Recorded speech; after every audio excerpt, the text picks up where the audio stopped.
આપનું સ્વાગત છે। સરહદી વિસ્તારમાં વધુ એક આરોગ્ય સુવિધા। વિધાનસભાના અધ્યક્ષ શંકરભાઈ ચૌધરીના હસ્તે NICU ઓન વ્હીલ્સનું લોકાર્પણ કરવામાં આવ્યું। સરહદી વિસ્તારમાં આરોગ્ય સુવિધા વધે એ માટે વિધાનસભાના અધ્યક્ષ શંકરભાઈ ચૌધરી સતત પ્રયાસો કરી રહ્યા છે।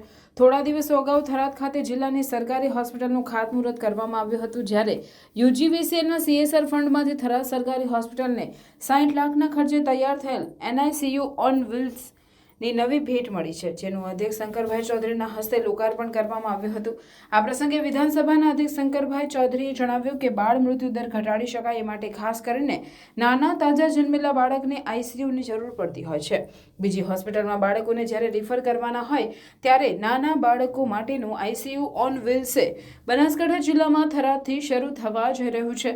UGVCLના CSR ફંડમાંથી 60 લાખના ખર્ચે બનાસકાંઠા આરોગ્ય વિભાગને આ સુવિધા આપવામાં આવી છે, જે બદલ રાજ્ય સરકાર, મુખ્યમંત્રી, UGVCL અને આરોગ્ય વિભાગનો હું આભાર વ્યક્ત કરું છું।